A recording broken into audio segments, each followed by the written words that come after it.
Okay, तो इस video में बेसिकली हम रिवाइज करेंगे यंग जनरेशन और ओल्ड जनरेशन के बारे में कि ये कॉन्सेप्ट है क्या बेसिकली। तो बोला जा रहा है कि in a professional Java environment understanding the heaps generational structure is the difference between an application that just scales application that scales and one that suffers from stop the world STW pauses। तो बोला जा रहा है कि जो हमें basically ये जानना क्यों ज़रूरी है, जो जावा के अंदर जो हमारा हीप मेमोरी होता है, हीप स्पेस होता है, उसके जो ये दोनों जनरेशन है, यंग जनरेशन और ओल्ड जनरेशन, तो इनको जानने से हमें क्या बेनिफिट मिलेगा। तो अगर हम यंग जनरेशन और ओल्ड जनरेशन को प्रॉपरली जानते हैं तो फिर हमें अपने एप्लीकेशन को देखकर समझ में आएगा कि हमारा एप्लीकेशन प्रॉपरली स्केल कर पाएगा या नहीं, या फिर इन केस हमारा जो एप्लीकेशन है आने वाले टाइम में बहुत ज़्यादा इसमें स्टॉप द वर्ल्ड प्रॉब्लम हमें देखने को मिलेगा। यानी जो हीप मेमोरी है वो हमारा बहुत जल्दी भर जाएगा और बार बार जो हमारा गार्बेज कलेक्शन है वो ट्रिगर होगा। ठीक, तो अब ये इन दोनों कॉन्सेप्ट्स के बारे में हम लोग जान लेते हैं कि ये यंग जनरेशन और ओल्ड जनरेशन बेसिकली है क्या। तो बोला जा रहा है the Java heap is divided into young generation and the old tenured generation. This design is based on a weak generation hypothesis which observes the most objects that dies young and becomes unreachable shortly after creation, while those that survives long enough are likely to stay around for a long time। तो basically ये जो हमारा concept है, जहाँ पे जो जावा का heap memory है जिसको हम डिवाइड कर देते हैं यंग जनरेशन और ओल्ड जनरेशन में, तो ये जो डिज़ाइन है ये बेसिकली बेस्ड है वीक जनरेशन हाइपोथेसिस के ऊपर। अब वीक जनरेशन हाइपोथेसिस में क्या होता था कि जावा के अंदर जो भी ऑब्जेक्ट्स जो भी ज़्यादातर ऑब्जेक्ट जो जल्दी ही ये हो जाते थे, मतलब अनयूजेबल हो जाते थे,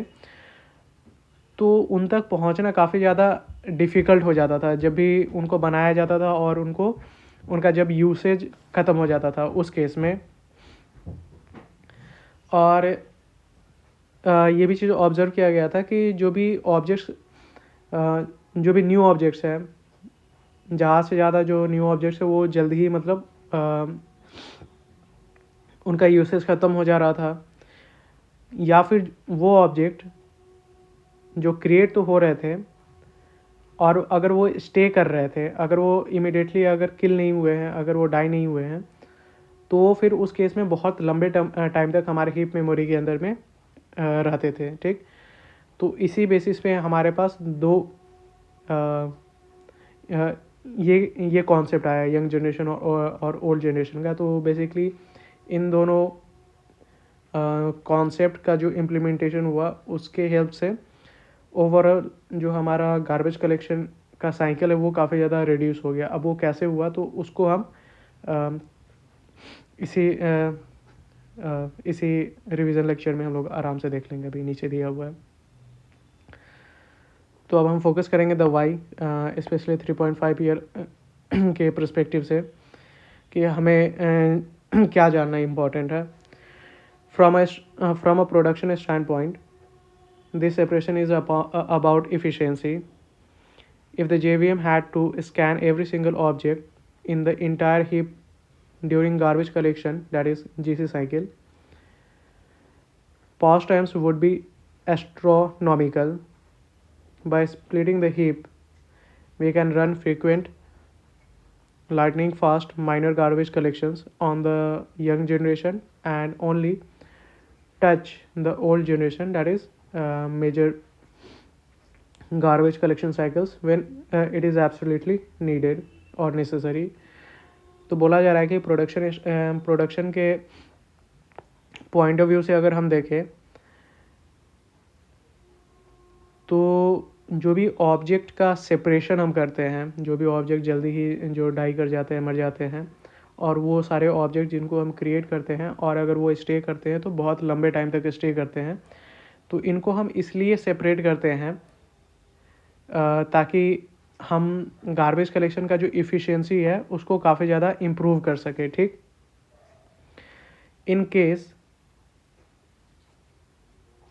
अगर गार्बेज कलेक्शन को, हर गार्बेज कलेक्शन के साइकिल में अगर जेवीएम को हर एक सिंगल ऑब्जेक्ट को अगर मैप करना पड़ता, जेवीएम को अगर हर एक सिंगल ऑब्जेक्ट को मैप करना पड़ता जब भी हमारा गार्बेज कलेक्शन का साइकिल रन होता है, एग्जीक्यूट होता, तो हर एक ऑब्जेक्ट को मैप करने में कि कौन सा ऑब्जेक्ट अभी यूज़ में है तो उसको मैप करना है, और कौन सा ऑब्जेक्ट अभी यूज़ में नहीं है तो उसको मैप नहीं करते हैं। तो उस केस में क्या होता है कि जो वेटिंग टाइम होता, यानी जो गार्बेज कलेक्शन जब एग्जीक्यूट होता है तो थोड़ी देर के लिए एप्लीकेशन को पॉज किया जाता है, तो ये जो पॉज टाइम है ये बहुत ज़्यादा बढ़ जाता है, एस्ट्रोनॉमिकल टाइम्स, मतलब ये बहुत ही ज़्यादा एक बड़ा टाइम हो जाता। इस मतलब ये जो प्रॉब्लम है इसी को ओवरकम करने के लिए हमने क्या काम किया कि हमने पूरे हीप मेमोरी को दो पार्ट में डिवाइड कर दिया। एक था यंग जनरेशन, दूसरा ओल्ड जनरेशन। ओल्ड जनरेशन में बेसिकली वैसे ऑब्जेक्ट्स रहते हैं जो कि काफ़ी लंबे टाइम तक स्टे करते हैं और उनके ऊपर बहुत कम मतलब गार्बेज कलेक्शन का जो प्रोसेस है वो होता है। जो मेजॉरिटी हम गार्बेज कलेक्ट करते हैं वो होता है हमारा यंग जनरेशन के अंदर। तो वही बात बोला है कि by splitting the heap we can run frequent lightning fast minor garbage collections on the young generation and only touch the old generation, that is major garbage collection cycle, when it is absolutely necessary. तो हम लोग क्या काम करते हैं कि बार बार जो हमारा गार्बेज कलेक्शन का साइकिल होता है, जो माइनर साइकिल्स होता है, माइनर गार्बेज कलेक्शन साइकिल्स, इसको हम बार बार रन करते हैं कौन से एरिया में, तो हीप मेमोरी का जो यंग एरिया है जहाँ पे हमारे यंग ऑब्जेक्ट्स बार बार क्रिएट होते हैं। ठीक, तो उस जगह पर हम बार बार जो गार्बेज कलेक्शन का साइकिल है उसको एग्जीक्यूट करते हैं, माइनर गार्बेज कलेक्शन के साइकिल्स को एग्जीक्यूट करते हैं, जो कि बहुत ही ज़्यादा लाइटनिंग फास्ट होते हैं। और वो ऑब्जेक्ट्स जो कि multiple garbage collection cycle execute होने के बाद भी अगर स्टे कर रहे हैं, मतलब वो यंग जनरेशन हीप मेमोरी में, जो हीप मेमोरी का साइड है यंग जनरेशन वाला, अगर वहाँ पे वो स्टिल एग्जिस्ट करता है तो फिर वैसे ऑब्जेक्ट को हम लोग मूव कर देते हैं ओल्ड जनरेशन मेमोरी के अंदर, और वहाँ पे मतलब प्रॉपरली वो ऑर्गेनाइज्ड फॉर्म में होता है और हमें पता है कि उससे हमें बार बार यूज़ भी करना है, तो इस कारण से हम वहाँ पे बार बार ये नहीं करते हैं, गार्बेज कलेक्शन का साइकिल नहीं चलाते हैं। प्लस वो काफ़ी ज़्यादा बड़ा होता है तो बहुत कम भी चलाते हैं, तो बहुत कम हमारा ओवरऑल एप्लीकेशन को पॉज करने का ज़रूरत पड़ता है। अब ओवरऑल हम कैसे बताएंगे कि हमने इसे अपने एप्लीकेशन में कैसे इंक्लूड किया, कैसे इसका इंटीग्रेशन किया, तो हम बोल सकते हैं कि in my previous role I worked on a spring boot micro services and I worked on a Spring Boot microservices project that I hosted on a AWS ECS that processed real-time telemetry data. We used a Kafka consumer to ingest thousands of small JSON payloads per second.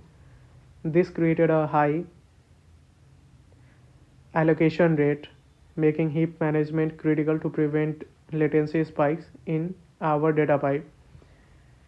तो बोला जा रहा है कि basically ये जो पूरा logic है इसको हमने इंटीग्रेट किया था जो मेरा प्रीवियस प्रोजेक्ट था। तो प्रीवियस प्रोजेक्ट बेसिकली मेरा बिल्ड था micro services, spring boot micro services के ऊपर पे, और इसको हमने होस्ट किया हुआ था AWS के ECS सर्विसेज पर। ठीक, तो इस प्रोजेक्ट में बेसिकली हम क्या काम कर रहे थे कि जो भी रियल टाइम टेलीमेट्री डाटा है, जो कि होता है कि किसी भी पर्टिकुलर यूज़र या फिर डिवाइस से हमें बहुत सारे एक फ्रीक्वेंसी पे बहुत सारे डेटा रिसीव होते हैं। ठीक, तो उसको हम प्रोसेस कर रहे थे। तो प्रोसेस करने के लिए क्या कर रहे थे कि जो भी रियल टाइम डेटा था, जो भी ये हज़ारों लाखों की संख्या में जो डेटा हमें यूज़र से मिल रहा था, उसको सबसे पहले हम काफका के अंदर स्टोर कर रहे थे। ठीक, फिर ये जो काफका के अंदर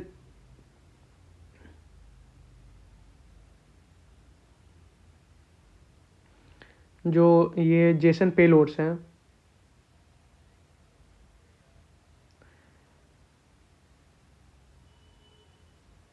इसको शायद फिर हम लोग कुछ कर रहे होंगे कि इसको हम अपने एप्लीकेशन के अंदर इंजेस्ट कर रहे होंगे। इन सभी को जो भी डेटा है उसको हम अपने एप्लीकेशन के अंदर ला रहे होंगे और फिर सभी के करस्पॉन्डिंग कुछ ना कुछ प्रोसेसिंग कर रहे होंगे या फिर कुछ रिक्वेस्ट को प्रोसेस कर रहे होंगे। ठीक, तो अब इतने सारे जो डेटा, टेलीमेट्री डेटा है, उन सभी को प्रोसेस करने के लिए हमें उतने सारे ऑब्जेक्ट्स भी उसके करस्पॉन्डिंग क्रिएट करने पड़ेंगे। तो फिर वहाँ पे इस चीज़ का हमें नीड पड़ता है कि सिंस ये सारे मतलब कि शॉर्ट लिव्ड ऑब्जेक्ट हैं, ये सारे जो डेटा हैं, ये सारे जो टेलीमेट्री डेटा हैं, इनको प्रोसेस करने के लिए हमें बहुत ही क्विकली ऑब्जेक्ट्स को क्रिएट करना है और डिलीट करना है। तो हम उसी हिसाब से क्रिएट करते हैं। अब एक बार इसके अंदर अगर हम डीप डाइव करके देखें तो थोड़ा बहुत हो सकता है और अच्छे से हमें आइडिया मिले कि है क्या ये। Think of a young generation like a startup whiteboard. We brainstorm ideas like creating objects rapidly in a space called Eden. Most ideas are scrapped quickly. When the whiteboard is full, we move the good ideas to survivor spaces. If an idea survives several rounds of scrutiny, that is GC cycles, it gets promoted to the old generation, which is likely the company's archive. The archive is used and organized, but cleaning it out is a massive and slow undertaking. तो बोला जा रहा है कि ये जो पूरा concept है यंग और ओल्ड जनरेशन का, इसको समझने के लिए हम एक एग्जांपल लेते हैं। मान लेते हैं कि हम एक स्टार्टअप के कॉन्फ्रेंस रूम में और हमारा डिस्कशन चल रहा है, जहाँ पे सामने में हमारे पास एक स्टार्टअप वाइट बोर्ड है। ठीक, वाइट बोर्ड के ऊपर हम लोग बहुत सारे आइडियाज़ को पिच कर रहे हैं कि ये कर सकते हैं, वो कर सकते हैं, इससे ज़्यादा बढ़िया रहेगा। तो ये जो हमारा वाइट बोर्ड है, तो ये बेसिकली हमारा एक एडन स्पेस है। ठीक, और सिंस हम लोग बहुत ही ज़्यादा सभी लोग फ्रीक्वेंटली आइडियाज़ को पिच कर रहे हैं, तो क्या होगा कि पूरा का पूरा जो वाइट बोर्ड है ये तुरंत ही भर जाएगा।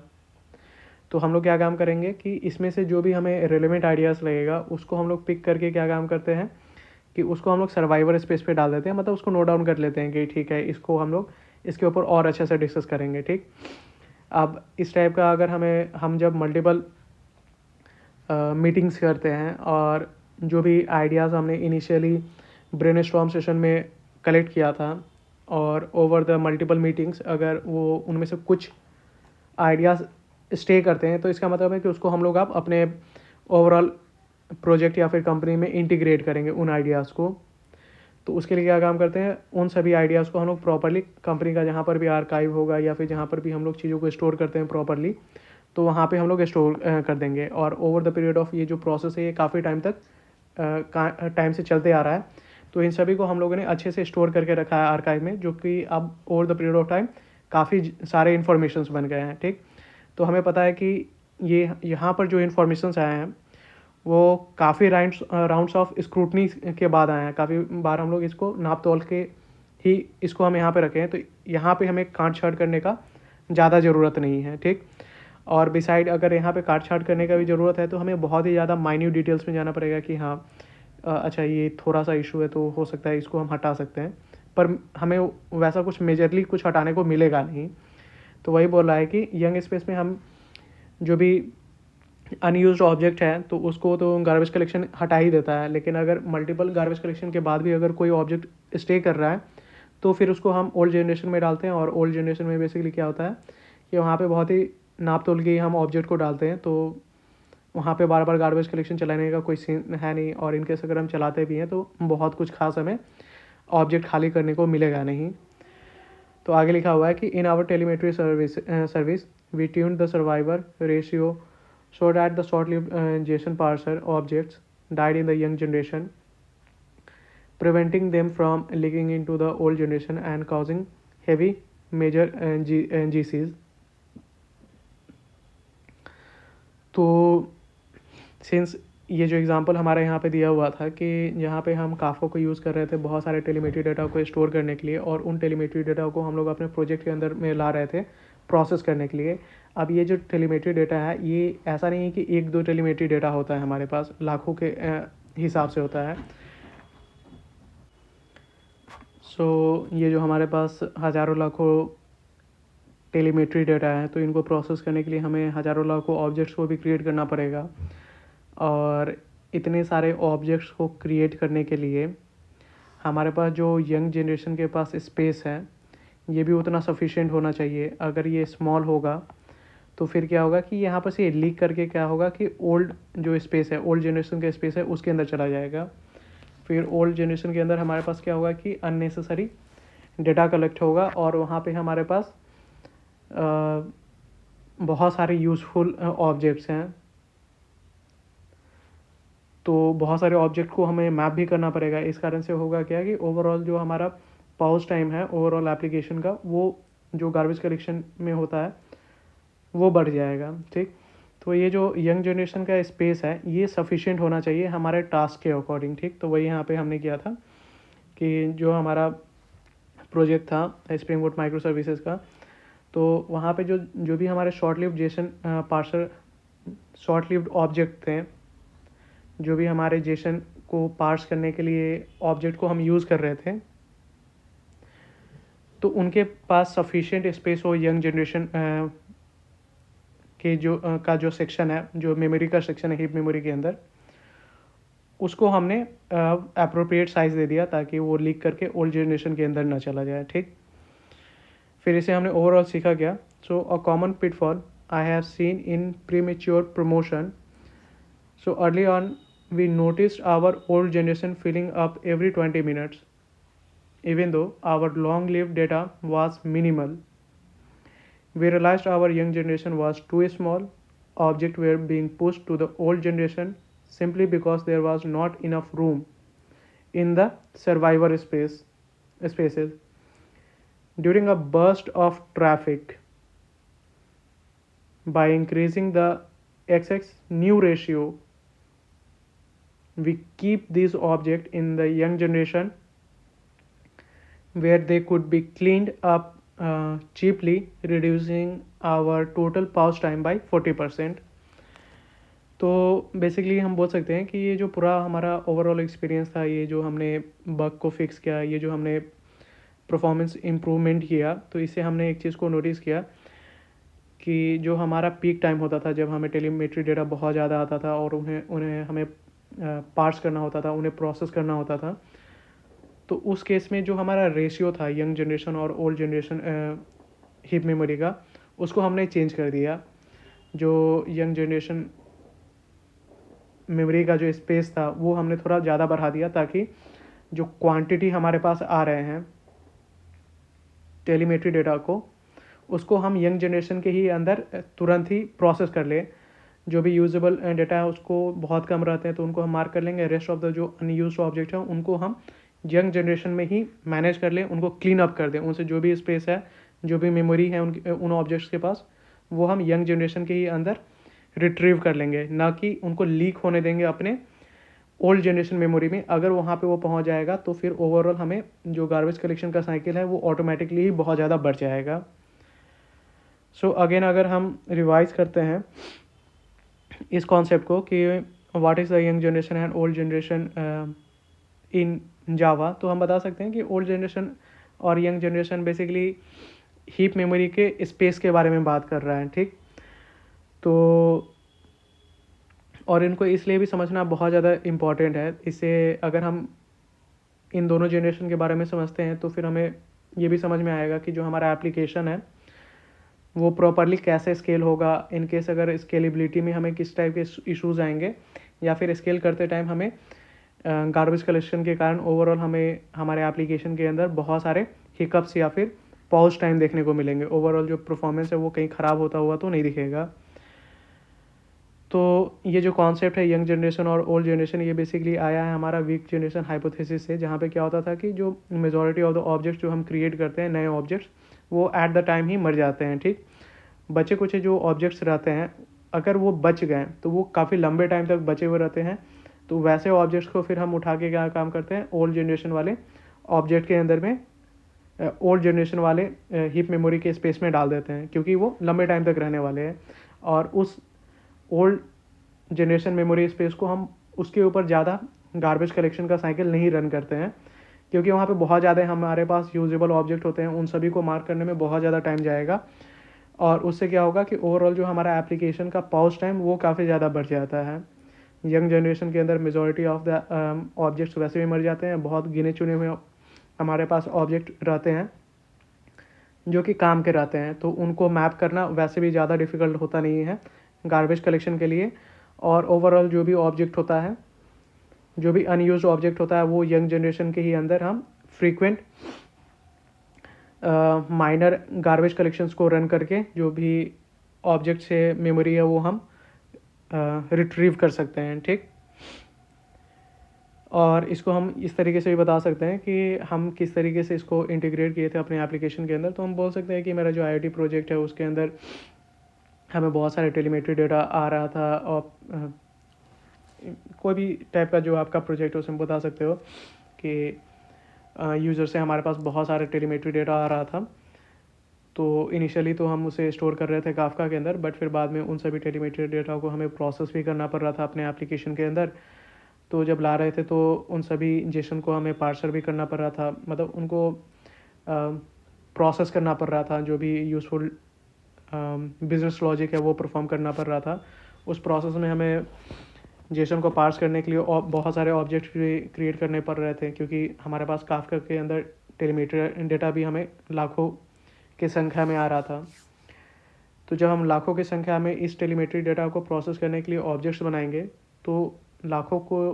ऑब्जेक्ट्स को स्टोर करने के लिए हमारे पास एक सफिशिएंट स्पेस भी होना चाहिए। यंग जनरेशन जो हमारा सेक्शन होता है हीप मेमोरी के अंदर, जो एरिया होता है हमारे पास यंग जनरेशन मेमोरी के लिए,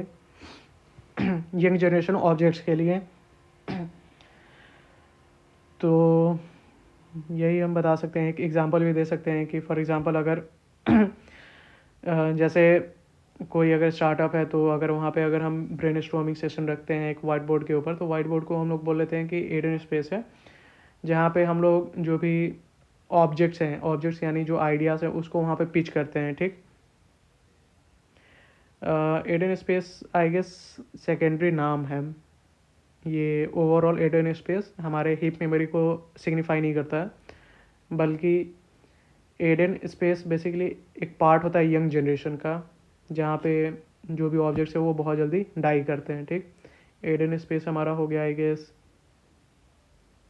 जो हमें टी लैब के अंदर मिलता है, थ्रेड लोकल एलोकेशन बफर, तो उससे रिलेटेड है ये। तो इसके अंदर जो भी ये जो छोटा सा स्पेस होता है थ्रेड के पास, तो यहाँ पे हम बहुत सारा आइडियाज़ को पिच करते हैं। अगर कुछ आइडियाज़ अच्छे रहते हैं तो उसको नोटबुक में रख लेते हैं, और ओवर सेवरल राउंड्स जब हम देखते हैं कि ये जो आइडियाज़ जो हम नोटबुक में लिखे हुए हैं, अगर ये स्टिल बहुत सारे क्रिटिसिजम्स के बाद भी अगर हमें सही लगता है, तो फिर इसको हम फाइनली अपने कंपनी के आर्काइव में स्टोर करते हैं, ठीक। तो ये जो हमारा वाइट बोर्ड है, ये हमारा एडन स्पेस हो गया, ये हमारा बेसिकली टी लैब्स हो गया, थ्रेड लोकल एलोकेशन बफर। और तो ये जो स्पेस है इसको हम बार बार क्लीन करते हैं, बट जो हमारा कंपनी का आर्काइव है वहाँ पे सिर्फ यूजफुली इन्फॉर्मेशन है, तो वहाँ पे हम लोग काट छाट बहुत कम करते हैं, ठीक। तो फिर वही हम बोल सकते हैं ओवरऑल कि जो हमारा इम्पॉर्टेंट लर्निंग था इस पूरे थी ऑप्टिमाइजेशन प्रोसेस से वो ये था कि जब भी हमें एक लार्ज अमाउंट ऑफ डेटा को प्रोसेस करना होता है, तो उस केस में हमें ध्यान में रखना चाहिए कि जो हमारा यंग जनरेशन का रेशियो है या फिर जो एरिया है वो उतना सफिशिएंट हो कि जो भी ये यंग ऑब्जेक्ट्स क्रिएट हो हम कर रहे हैं वो उसी के अंदर कंटेन रहे हैं, ऐसा ना कि लीक करके वो हमारे ओल्ड जनरेशन वाले एरिया में ऑब्जेक्ट्स को क्रिएट करना शुरू कर दे तो फिर उस केस में हमें ज़्यादा परेशानी आ सकता है।